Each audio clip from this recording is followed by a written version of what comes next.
അധ്യായം 18. അത്ഭുതങ്ങൾ പ്രവർത്തിക്കുന്ന മുസ്ലിം ഫക്കീർ.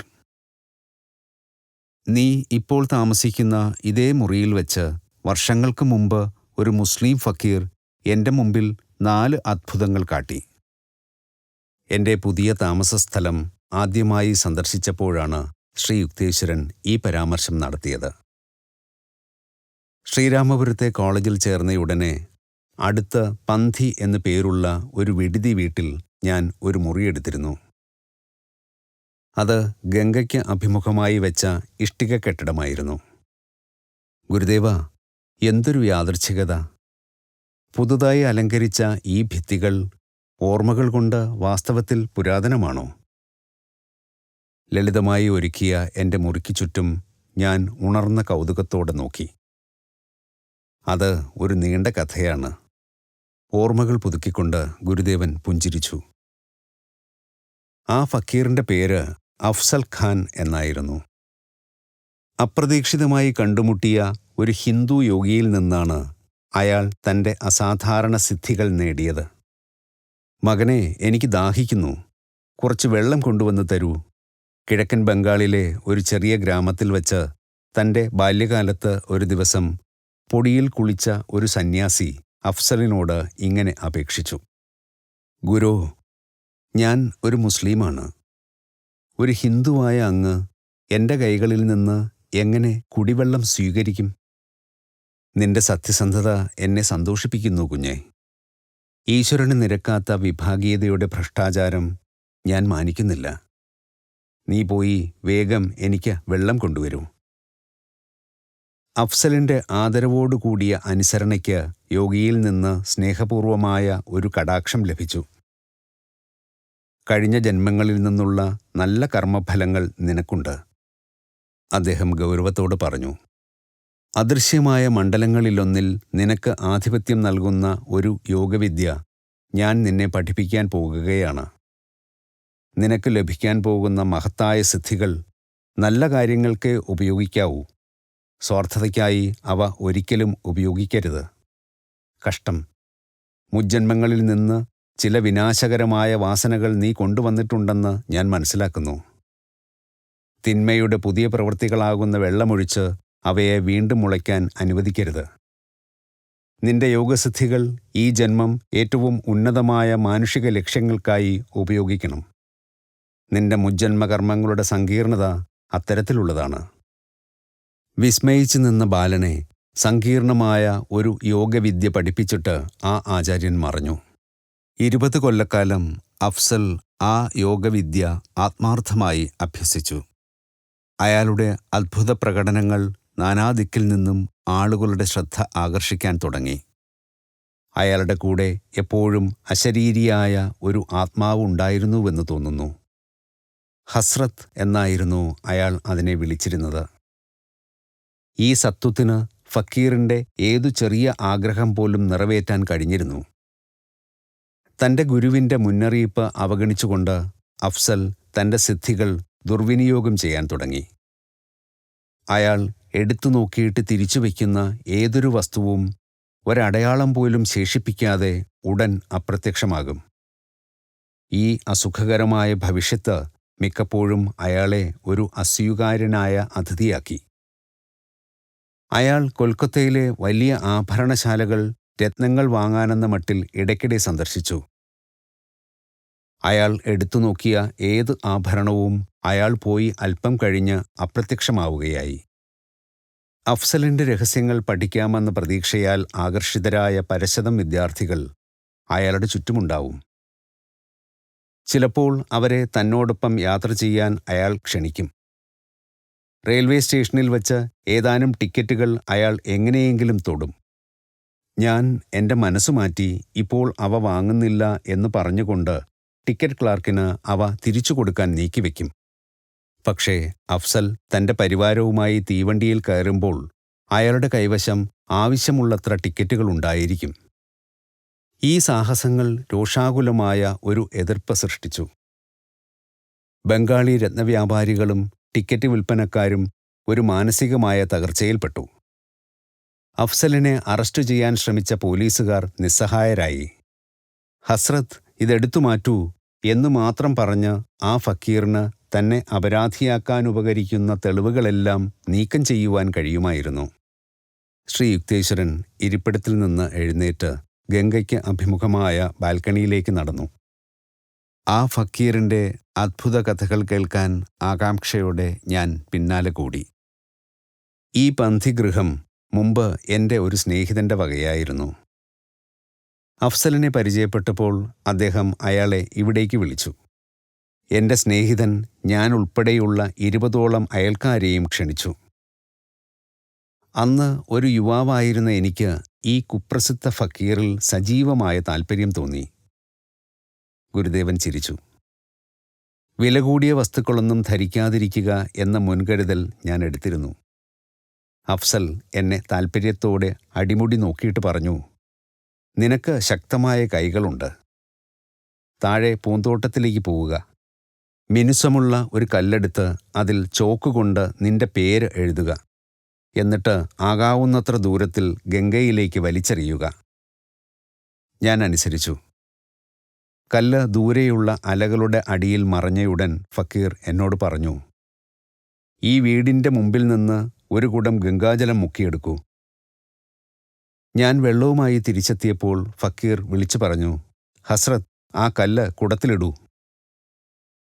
ഉടൻ തന്നെ കല്ല് പ്രത്യക്ഷമായി.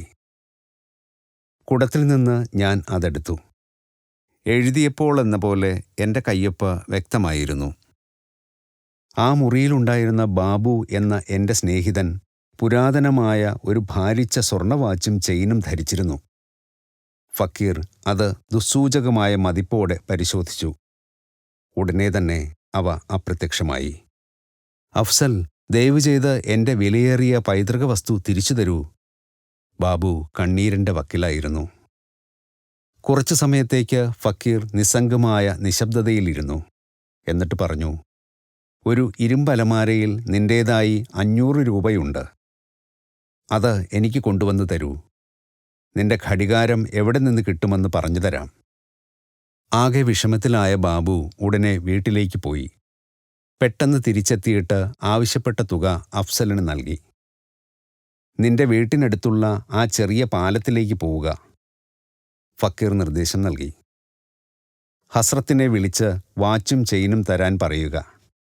ബാബു തിടുക്കത്തിൽ പോയി തിരിച്ചു വന്നപ്പോൾ ആശ്വാസത്തിൻ്റെ പുഞ്ചിരിയല്ലാതെ മറ്റു യാതൊരു ആഭരണവും ധരിച്ചിരുന്നില്ല. നിർദ്ദേശാനുസരണം ഞാൻ ഹസ്രത്തിനോട് ആജ്ഞാപിച്ചപ്പോൾ എൻ്റെ വാച്ച് വായുവിൽ നിന്ന് ഉരുണ്ട് എൻ്റെ വലതു കൈയിൽ വീണു. ആ പൈതൃക വസ്തു എൻ്റെ ഇരുമ്പ് പെട്ടിയിൽ വെച്ച് പൂട്ടിയിട്ടാണ് ഞാൻ വന്നതെന്ന് ഉറപ്പിച്ചുകൊള്ളൂ, അയാൾ പ്രഖ്യാപിച്ചു. വാച്ചിനു വേണ്ടിയുള്ള മോചനദ്രവ്യത്തിൻ്റെ ഹാസ്യദുരന്ത നാടകത്തിന് സാക്ഷ്യം വഹിച്ച ബാബുവിൻ്റെ സ്നേഹിതർ അഫ്സലിനെ നീരസത്തോടെ തുറിച്ചുനോക്കി. സാന്ത്വനിപ്പിക്കാൻ അയാൾ പറഞ്ഞു, നിങ്ങൾക്ക് വേണ്ട ഏതു പാനീയത്തിൻ്റെയും പേരു പറയൂ, ഹസ്രത്ത് അത് എത്തിച്ചു തരും. കുറേ പേർ പാൽ ആവശ്യപ്പെട്ടു, മറ്റുള്ളവർ പഴച്ചാറും. മാനസികമായി ഉലഞ്ഞുപോയ ബാബു വിസ്കി ആവശ്യപ്പെട്ടപ്പോൾ ഞാൻ വലുതായി അമ്പരന്നില്ല. ഫക്കീർ ഒരു ആജ്ഞ നൽകി. സേവനസന്നദ്ധനായ ഹസ്രത്ത് അയച്ച ഭദ്രമായി അടച്ച പാത്രങ്ങൾ വായുവിലൂടെ ഒഴുകി നിലത്ത് ഒരു ശബ്ദത്തോടെ വന്നിറങ്ങി. ഓരോരുത്തരും അവരവർക്ക് ഇഷ്ടപ്പെട്ട പാനീയം കണ്ടെത്തി. ആ ദിവസത്തെ 4ാമത്തെ പകിട്ടേറിയ അത്ഭുതകൃത്യത്തിൻ്റെ വാഗ്ദാനം ഞങ്ങളുടെ ആതിഥേയന് ഏറെ തൃപ്തികരമായിരുന്നുവെന്ന് സംശയമില്ല. അഫ്സൽ ഒരു തൽക്ഷണ മധ്യാഹ്ന വിരുന്ന് നൽകാമെന്നേറ്റു. ഏറ്റവും വില കൂടിയ ആഹാരപദാർത്ഥങ്ങൾ നമുക്ക് ആവശ്യപ്പെടാം, ബാബു മ്ലാനതയോടെ നിർദ്ദേശിച്ചു. എൻ്റെ 500 രൂപയ്ക്ക് എനിക്ക് വിപുലമായ സദ്യ ലഭിക്കണം. എല്ലാ സാധനങ്ങളും തങ്കത്തളികകളിൽ വിളമ്പണം. ഓരോ ആളും തൻ്റെ ഇഷ്ടപദാർത്ഥങ്ങൾ വെളിപ്പെടുത്തിയ ഉടൻ ഫക്കീർ അക്ഷയവിഭവനായ ഹസ്രത്തിനെ അഭിസംബോധന ചെയ്തു. ഒരു വലിയ തട്ടലും മുട്ടലും തുടങ്ങി. ചാതുര്യത്തോടെ തയ്യാറാക്കിയ കറികൾ, ചൂടു ലുച്ചികൾ, ആ സീസണിൽ കിട്ടാത്ത അനവധി പഴങ്ങൾ എന്നിവ നിറച്ച സ്വർണ്ണത്താലങ്ങൾ എങ്ങുനിന്നോ ഞങ്ങളുടെ കാൽക്കൽ വന്നിറങ്ങി. ഭക്ഷണപദാർത്ഥങ്ങൾ എല്ലാം തന്നെ സ്വാദിഷ്ടമായിരുന്നു. 1 മണിക്കൂർ നേരത്തെ സദ്യയ്ക്ക് ശേഷം ഞങ്ങൾ മുറി വിടാൻ തുടങ്ങി. പാത്രങ്ങൾ എടുത്ത് കൂട്ടിവെക്കുന്നതുപോലെ ഉച്ചത്തിലുള്ള ഒരു ശബ്ദം ഞങ്ങളെ തിരിഞ്ഞു നോക്കാൻ പ്രേരിപ്പിച്ചു. അത്ഭുതം! തിളങ്ങുന്ന പാത്രങ്ങളുടെയോ ആഹാരത്തിൻ്റെ അവശിഷ്ടങ്ങളുടെയോ ഒരടയാളവും അവിടെ ഉണ്ടായിരുന്നില്ല. ഗുരുജി, ഞാൻ ഇടയ്ക്കു കയറി പറഞ്ഞു, അഫ്സലിന് സ്വർണ്ണത്താലങ്ങൾ പോലുള്ള വസ്തുക്കൾ നിഷ്പ്രയാസം നേടാമായിരുന്നുവെങ്കിൽ എന്തിനാണ് അയാൾ മറ്റുള്ളവരുടെ വസ്തുക്കൾ മോഹിച്ചത്? ആ ഫക്കീർ ആത്മീയമായി അധികം ഉയർന്നിരുന്നില്ല, ശ്രീ യുക്തേശ്വരൻ വിശദീകരിച്ചു. ഒരു യോഗാനുഷ്ഠാനത്തിലുള്ള അയാളുടെ നൈപുണ്യം ഏത് ആഗ്രഹവും ഉടനടി സാധിതമാക്കുന്ന ഒരു സൂക്ഷ്മതലത്തിലേക്ക് അയാൾക്ക് പ്രവേശനം നൽകി. ഒരു സൂക്ഷ്മതല സത്വമായ ഹസ്രത്തിൻ്റെ സഹായത്തോടെ ശക്തമായ ഇച്ഛാശക്തി കൊണ്ട് ഏതൊരു വസ്തുവിൻ്റെയും പരമാണുക്കളെ സൂക്ഷ്മാകാശ ഊർജത്തിൽ നിന്ന് വിളിച്ചു വരുത്താൻ ആ ഫക്കീറിന് കഴിഞ്ഞു. പക്ഷേ സൂക്ഷ്മതലത്തിൽ നിന്നും നിർമ്മിച്ച അത്തരം വസ്തുക്കൾ ഘടനയിൽ ക്ഷണികമാണ്. അവയെ ദീർഘനേരം നിലനിർത്തുവാൻ കഴിയുകയില്ല. നേടാൻ കൂടുതൽ പ്രയാസമാണെങ്കിലും കൂടുതൽ വിശ്വാസയോഗ്യമായ നിലനിൽപ്പുള്ള ഭൗതിക ധനത്തിൽ അഫ്സലിന് അപ്പോഴും കൊതിയുണ്ടായിരുന്നു. ഞാൻ ചിരിച്ചു. അതും ചിലപ്പോൾ അകാരണമായി അപ്രത്യക്ഷമാകുന്നു. അഫ്സൽ ഈശ്വര സാക്ഷാത്കാരം നേടിയ ഒരു വ്യക്തിയായിരുന്നില്ല. ഗുരുദേവൻ തുടർന്നു. സ്ഥിരവും ശ്രേയസ്കരവുമായ അത്ഭുതകൃത്യങ്ങൾ യഥാർത്ഥ ദിവ്യന്മാർ ചെയ്യുന്നുണ്ട്. കാരണം അവർ സർവശക്തനായ സ്രഷ്ടാവിൽ പൊരുത്തപ്പെട്ടവരാണ്. സാധാരണ മനുഷ്യർ മരണശേഷം മാത്രം ചെന്നെത്തുന്ന ഒരു സൂക്ഷ്മതലത്തിൽ കടന്നു ചെല്ലാനുള്ള അസാധാരണ ശക്തി സമാർജിച്ച ഒരു സാധാരണ മനുഷ്യൻ മാത്രമായിരുന്നു അഫ്സൽ. ഇപ്പോൾ എനിക്ക് മനസ്സിലായി ഗുരുജി. പരലോകത്തിന് ചില സമാകർഷകമായ സവിശേഷതകൾ ഉണ്ടെന്നും തോന്നുന്നു. ഗുരുദേവൻ സമ്മതിച്ചു. ആ ദിവസത്തിന് ശേഷം ഞാൻ അഫ്സലിനെ കണ്ടിട്ടില്ല. പക്ഷേ ഏതാനും വർഷങ്ങൾക്ക് ശേഷം ഈ ഫക്കീറിൻ്റെ പരസ്യമായ കുറ്റസമ്മതം അടങ്ങിയ ഒരു പത്രവാർത്ത എന്നെ കാണിക്കാൻ ബാബു എൻ്റെ വീട്ടിൽ വന്നു. അതിൽ നിന്നാണ് ഞാൻ ഇപ്പോൾ നിന്നോട് പറഞ്ഞ പ്രകാരം ഒരു ഹിന്ദു ഗുരുവിൽ നിന്ന് ലഭിച്ച അഫ്സലിൻ്റെ യോഗദീക്ഷയുടെ വസ്തുതകൾ ഞാൻ മനസ്സിലാക്കിയത്. പ്രസിദ്ധീകൃതമായ ആ രേഖയുടെ അവസാന ഭാഗത്തിൻ്റെ ചുരുക്കം ശ്രീ യുക്തേശ്വരൻ ഓർമ്മിച്ചത് ഇനി പറയുന്നത് പോലെയായിരുന്നു. അഫ്സൽ ഖാൻ എന്ന ഞാൻ ഈ വാക്കുകൾ എഴുതുന്നത് ഒരു പ്രായശ്ചിത്തമായിട്ടും ദിവ്യസിദ്ധികളുടെ ആധിപത്യം തേടുന്നവർക്ക് ഒരു മുന്നറിയിപ്പെന്ന നിലയിലുമാണ്. ഈശ്വരൻ്റെയും എൻ്റെ ഗുരുനാഥൻ്റെയും കാരുണ്യത്താൽ എനിക്കു ലഭിച്ച അത്ഭുതസിദ്ധികൾ കൊല്ലങ്ങളായി ഞാൻ ദുരുപയോഗം ചെയ്യുകയായിരുന്നു. സാധാരണ സദാചാര നിയമങ്ങൾക്ക് അതീതനാണെന്ന് ഭാവിച്ച ഞാൻ അഹംഭാവത്താൽ ഉന്മത്തനായി തീർന്നു. ഒടുവിൽ എൻ്റെ ശിക്ഷയുടെ ദിനം വന്നെത്തി. ഈയിടെ ഞാൻ കൊൽക്കത്തയ്ക്ക് വെളിയിലുള്ള ഒരു വഴിയിൽ വെച്ച് ഒരു വൃദ്ധനെ കണ്ടുമുട്ടി. സ്വർണം പോലെ തിളങ്ങുന്ന ഒരു വസ്തു എടുത്തുകൊണ്ട് അയാൾ വേദനയോടെ മുടന്തി നടന്നു. എൻ്റെ മനസ്സിലെ അത്യാഗ്രഹത്തോടെ ഞാൻ അയാളെ അഭിസംബോധന ചെയ്തു. മഹാനായ ഫക്കീർ അഫ്സൽ ഖാനാണ് ഞാൻ. എന്താണ് നിങ്ങളുടെ കൈവശം? ഈ സ്വർണ്ണഗോളമാണ് എൻ്റെ ആകെയുള്ള സമ്പത്ത്.